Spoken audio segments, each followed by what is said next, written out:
जैन आगम के अनुसार क्या है उचित और क्या है अनुचित? क्यों होता है हमारे कर्मों का प्रतिकूल प्रभाव? हमारा गलत आचरण क्यों बनता है हमारी सुख शांति में बाधक? जीवन के गूढ़ प्रश्नों और धार्मिक जिज्ञासाओं के सरल समाधान के लिए देखिए परम पूज्य तीर्थ रक्षक शिरोमणि वात्सल्य मूर्ति राष्ट्र संत आचार्य श्री 108 व्यास सागर जी महाराज के जिनवाणी चैनल पर प्रतिदिन रात्रि 8:20 पर प्रसारित होने वाले मंगल प्रवचन एवं प्रत्येक शनिवार और रविवार को प्रसारित होने वाला विशेष कार्यक्रम आखिर ऐसा क्यों? यदि आपके भी मन में कोई प्रश्न है, किसी भी प्रकार की जिज्ञासा है, तो आप भी कार्यक्रम के दौरान टीवी स्क्रीन पर फ्लैश होने वाले हमारे नंबर 9818663765 पर हमें व्हाट्सएप करें या अपनी जिज्ञासा एवं प्रश्न को हमारे पास टाइप करके भेजें। पूज्य आचार्य श्री जी द्वारा आपका मार्गदर्शन अवश्य किया जाएगा। इस कार्यक्रम के पुण्यार्चक हैं दिगंबर जैन समाज, सामाजिक संसद Indore, Kirti Stambh, Digambar Jain social group federation Indore region, Shri Digambar Jain Panch Lashkari Goshth trust, Modi ji की नसिया, बड़ा गणपति इंदौर। प्राचीन श्री अग्रवाल दिगंबर जैन पंचायत रजिस्टर्ड धर्मपुरा, महामंत्री श्री विजेंद्र जैन, कोषाध्यक्ष श्री शेखर जैन, प्रधान श्री चक्रेश जैन, सचिव श्री नीरज जैन, मंदिर मैनेजर श्री पुनीत जैन।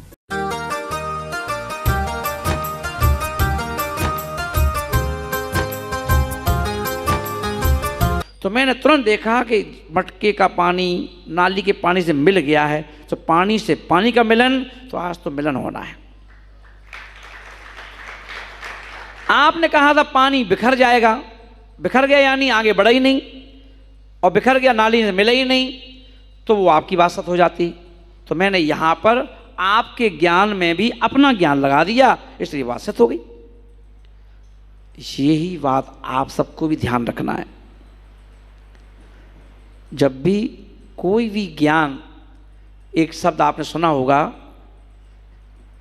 मैं जब दीक्षा दे रहा था तो हमारे महाराज की माँ हैं, बोली, महाराज बेटे को दीक्षा दे रहे हो तो एक कहावत है, गुरु गुड़ चेला शक्कर हो जाए।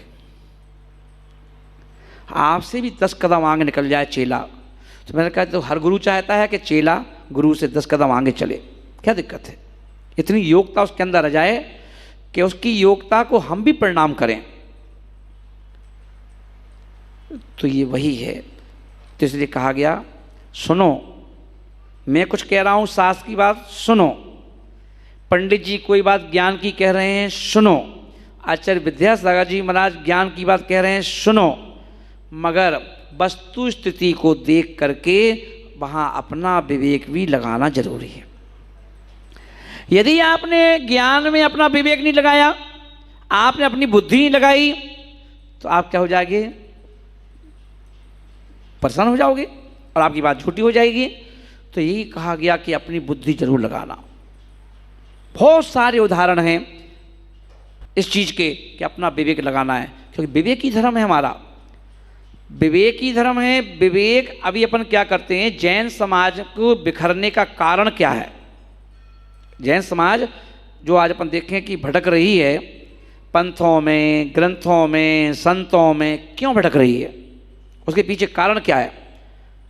क्योंकि अपन देखें, हम सब लोग अपनी दुकान में क्या करते हैं दीपक भाई, हम अपने दिमाग दुकान में और अपना दिमाग शादियों में, रिश्ते नातों में, प्रॉपर्टी खरीदने में, बेचने में, इसमें हम पूरा दिमाग लगाते हैं।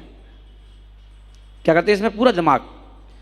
पर अग्रवाल जी, जब हम मंदिर के क्षेत्र में जाते हैं, वहां हम अपनी बुद्धि को बंद कर लेते हैं, मोबाइल की तरह। मोबाइल तो चालू रखते हैं पर अपनी बुद्धि को बंद कर देते हैं।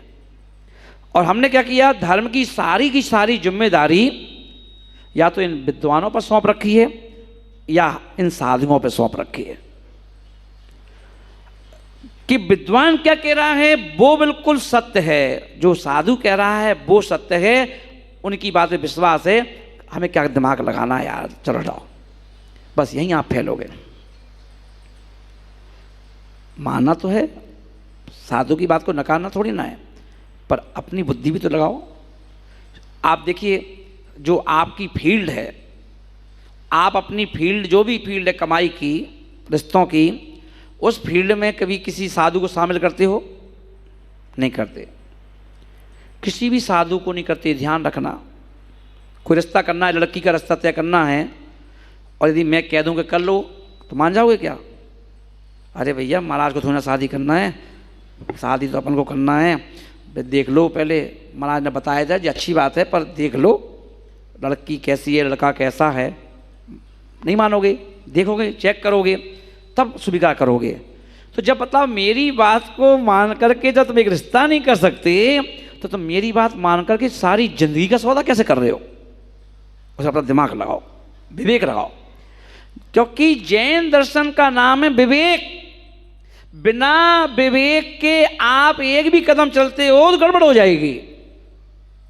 अपना विवेक लगाना है ना, इसलिए ध्यान रखना, हमारा दर्शन है विवेकी धर्म। एक बात सब लोग सत्य कहेंगे, पर हर बात सत्य होती है ग्रंथ के अनुसार। कमल जी कहाँ गए? हर बात ग्रंथ में सही लिखी है, पर ये बात भी द्रव्य क्षेत्र काल भाव को देख करके चेंज हो जाती है। ये ध्यान रखना, द्रव्य क्षेत्र काल भाव, इसको देख के चेंज हो जाती है। रामचंद्र जी, लक्ष्मण अपने भाई के साथ, सीता के साथ रास्ते में वनवास के समय चल रहे थे। एक जगह लक्ष्मण से क्या हुआ, कोई गलती हो गई, किसी से, रामचंद्र जी से कोई गलती हो गई, तो उन्होंने क्या किया, लक्ष्मण ने जवाब दे दिया अपने भाई को। जवाब दे दिया तो सीता को बड़ा गुस्सा आया। सीता रामचंद्र जी से बोली, डांटो इसको, भाई को। बोले क्यों? बोले क्योंकि जवाब दे रहा है, ये आपकी इतनी सेवा करता है वैसे, और आज जवाब दे रहा है। तो रामचंद्र जी ने सीता की बात नहीं मानी। आप लोग भले अपनी सीता की बात मान लेते हो, पर उन्होंने नहीं मानी। उन्होंने क्या कहा, अरे सीते, कहाँ चक्कर में फंस रही है, ठीक है आवेग आ गया है, वो लेने दो। एक काम करो, यहाँ की जो जिस मिट्टी पे वो खड़ा था ना, यहाँ की थोड़ी सी मिट्टी उठा लो। अच्छा ठीक है, ले ली उसने मिट्टी सीता ने। सीता भी सीता थी। देखिए, हर महिला के अंदर क्या होना चाहिए, हमारे जैन ग्रंथों में हर चीज़ की चर्चा की गई। ये मत सोचना कि खाली समय सार की बात की गई, कभी ये मत सोचना कि कहाँ की बातें लेके बैठ गए महाराज। सारे ग्रंथ हैं अपने जैन दर्शन में, ध्यान रखना, मंत्र के भी हैं, तंत्र के भी हैं, यंत्र के भी हैं, सब चीज़ों के हैं, शिक्षाओं के भी हैं। क्या आपको अपना घर के रोज समय सार सुन के जाओ और घर की बुनियादी हिल रही हो, बेटा अलग भाग रहा हो, बेटी अलग भाग रही हो, तो उसको कौन सही करेगा? आप समय सार सुन तो सकते हो, पर समय सार बनाओगे कैसे? क्योंकि घर का इतना क्लेश चल रहा है। तो समय सार सुनने के साथ घर के क्लेश को भी सही कर लोगे, जिससे तुम समय सार को अपने जीवन में उतार सको। ये तो द्रव्य क्षेत्र काल भाव का प्रभाव वहां भी तो पड़ेगा। प्रवचन में पवन जी, आनंद जब ही आता है कि घर में शांति हो। अगर घर में टेंशन चल रही हो, हम तुम्हें चाहे समय सार सुनाएं, चाहे जीव कांड सुनाएं, चाहे कर्म कांड सुनाएं, आपके दिमाग में जुआ भी नहीं रेंगता। तुम कहते हो कि तुम गाते रहो समय सार, हमारे घर की परिस्थिति कैसे सही होगी हम वो सोच रहे हैं।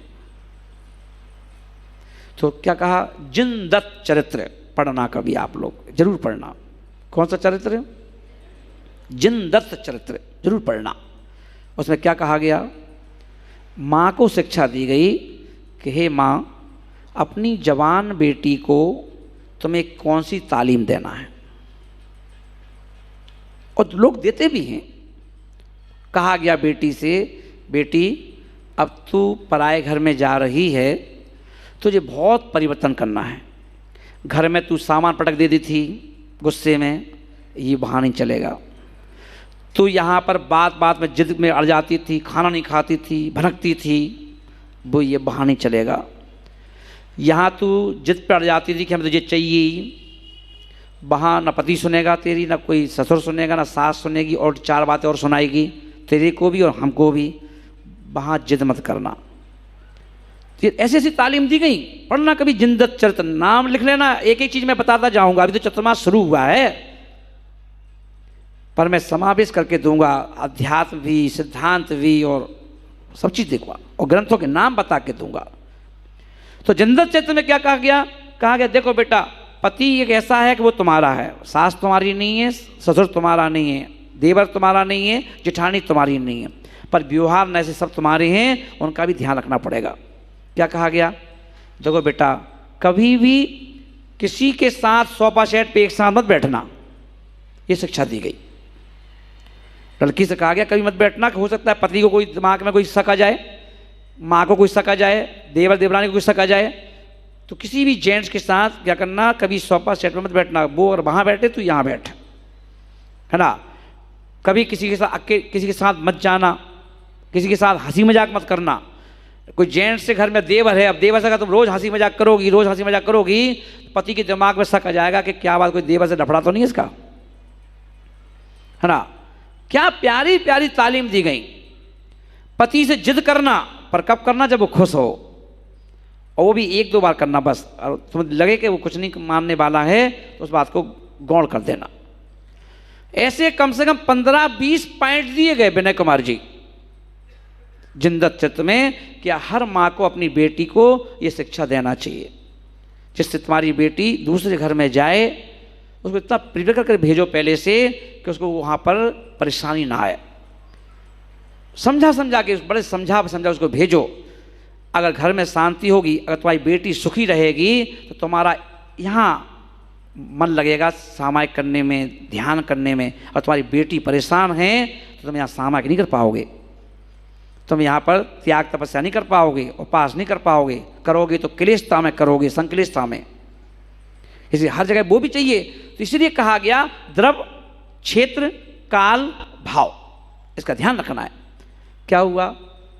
लक्ष्मण और राम सीता चल पड़े आगे, वो जगह छूट गई। अब लक्ष्मण जी जब जगह छूटी तो लक्ष्मण का क्रोध भी खत्म, और क्रोध खत्म। अब उनको पश्चाताप लगा, अरे यार मैंने कितना क्रोध किया भैया के ऊपर। बोले भैया उत्तम क्षमा, भैया उत्तम क्षमा। रामचंद्र जी मुस्कुराए। वो तो हमने देखा है ना रामायण में कि वो तो मुस्कुराते रहते थे बस। और मुस्कुराया और आगे बढ़ गए, कुछ कहा नहीं। 1 बार कहा, 2 बार कहा। अब सीता देख रही थी, बताओ लक्ष्मण पश्चाताप के आंसू बहा रहे हैं और क्षमा याचना मांग रहे हैं। 1 बार क्षमा मांगी, 2 बार मांगी, 3 बार मांगी, 4 बार, 5 बार, 6 बार। तो सीता जो थी, सीता बोली, अब सीता को फिर दया आ गई।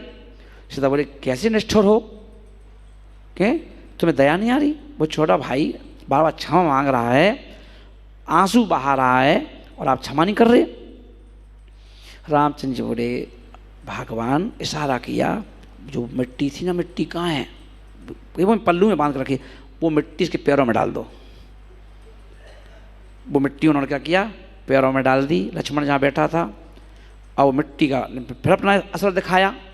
अब लक्ष्मण को फिर गुस्सा आ गया, क्या भैया इतनी देर से मैं क्षमा मांग रहा हूँ, आपको क्षमा नहीं कर सकते क्या? हैं, बार बार मैं क्षमा मांग रहा हूँ, बार बार क्षमा मांग रहा हूँ, बहुत हो गया। बोले सीता देख लिया। तो ये द्रव, क्षेत्र, काल, भाव, ये इसलिए जितने बड़े बड़े आचार्यों ने कोई भी ग्रंथ लिखा तो लास्ट में एक गाथा उपसंहार के रूप में आती है। पंडित जी ऐसे है कि नहीं? उपसंहार में क्या कहा गया? उसमें कहा गया, अब हर ग्रंथ में ये बात जो राइटर होता है वो लिख देता है। क्या बोल दिए कि देखो भैया, अगर इस ग्रंथ में मुझसे कोई गलती हो गई हो, कोई चूक हो गई हो लिखने में, मात्राओं में, अनुस्वार में, विसर्ग में, कहीं भी कोई गलती हो गई हो, दीर्घ में, ह्रस्व में, तो धीमान पुरुष, कौन पुरुष? हर कोई नहीं, धीमान विदु विद्वान को जो ऐसे जीव हों वो इसको सुधार लेना। पंडित जी आई एम राइट? ये कहा गया कि उस ग्रंथ को कोई भी गलती हो तो हर किसी को ये राइट्स नहीं दी गए कि आप चाहें कि झांझरी नहीं चाहे कि ये गलत लिखा है जिनवाणी को काट दो। जिनवाणी पे पेन नहीं चलेगा। बोले पहले आप समझो किस, क्योंकि हमारे यहाँ कहा गया किस अपेक्षा से कहा गया, किस अपेक्षा से कौन सी बात की गई। यहाँ तो उभय वाक्य प्रमाणम, उसको ही प्रमाणित माना गया है उभय वाक्यों को। एक आचार्य महाराज बोल रहे हैं कि दीपायन मुनि स्वर्ग गए, और एक कह रहे हैं आचार्य महाराज के दीपायन मुनि नरक गए। अब बताओ किसकी माने, किसको गलत कहें किसको सही कहें? बोले तो आचार्यों ने कहा किसी को गलत मत कहना, उभय वाक्य प्रमाणम, दोनों वाक्य प्रमाणित हैं। अब जब गड़धर मिलेंगे तब पूछेंगे। कितने आज की डेट में सभी साधु भटके हुए हैं, ध्यान रखना। आप कहीं कैसी बात बोल रहे हो, सभी भटके हुए हैं। जैसे समाज भटकी हुई है ऐसे साधु भी भटके हुए हैं, और समाज को भटकाने में साधु का भी हाथ है और साधुओं को भटकाने में आपका भी हाथ है। कैसा हाथ है बता रहा हूं, क्योंकि अपन देखेंगे कि हम लोग समझदार नहीं हैं, जबकि समाज का नाम समझदारों के ग्रुप को ही तो समाज कहते हैं। पर अपन ने क्या किया, अपनी बुद्धि नहीं लगाई, मैंने कहा ना, पर भटके। इसीलिए कोई पूर्णता नहीं है। इसलिए कोई किसी भी साधु को आप चाहो कि आचार्य विद्यासागर जी महाराज को केवल ज्ञान हो जाए तो क्या पंचम काल में हो सकता है पंडित जी? नहीं हो सकता। आप चाहो विश्व समाज को केवल ज्ञान हो जाए, हो सकता है क्या? नहीं हो सकता, किसी को नहीं हो सकता। बोले क्यों? बोले अभी पूर्णता नहीं है, कंप्लीट मैन चाहिए। तो बताओ, तो कोई कंप्लीट मैन नहीं है क्या? नहीं है, कहीं ना कहीं से कमी है।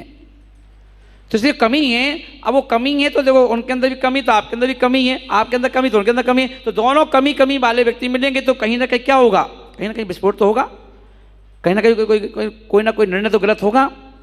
इसलिए आचार्य बोल रहे खुद का दिमाग भी लगाओ, खुद की बुद्धि भी लगाओ।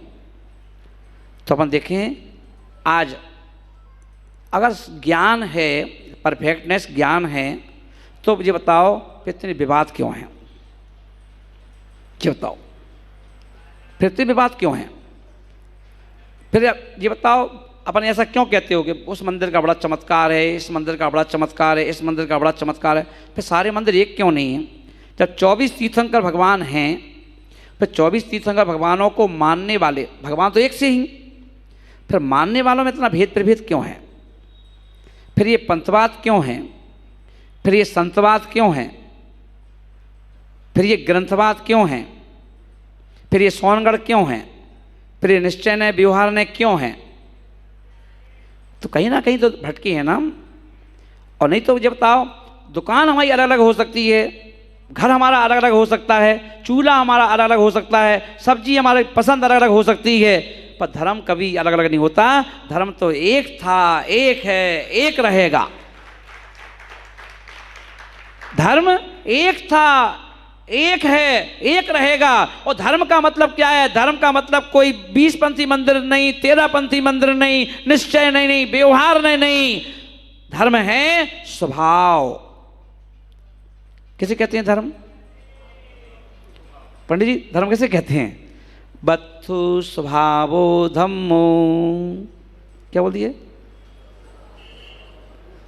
हे ज्ञानी आत्माओं, ये मंदिर तुम्हें भटका सकते हैं, पर तुम्हारा स्वभाव तुम्हें नहीं भटका सकता। ये ग्रंथ से तुम भटक सकते हो, इन संत से तुम भटक सकते हो, मगर अगर तुमने अपने स्वभाव की प्राप्ति कर ली तो तुम्हें कोई भटकाने वाला जीव संसार में नहीं मिलेगा।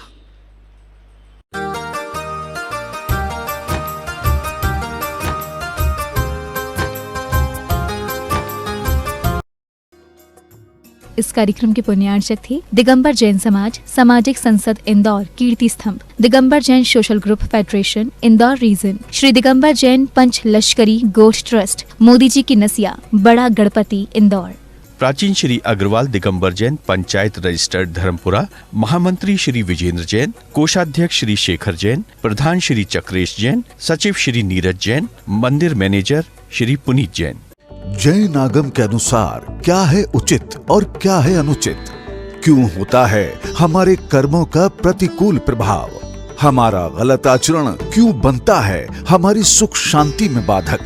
जीवन के गूढ़ प्रश्नों और धार्मिक जिज्ञासाओं के सरल समाधान के लिए देखिए परम पूज्य तीर्थ रक्षक शिरोमणि वात्सल्य मूर्ति राष्ट्र संत आचार्य श्री 108 व्यास सागर जी महाराज के जिनवाणी चैनल पर प्रतिदिन रात्रि 8:20 पर प्रसारित होने वाले मंगल प्रवचन एवं प्रत्येक शनिवार और रविवार को प्रसारित होने वाला विशेष कार्यक्रम आखिर ऐसा क्यों?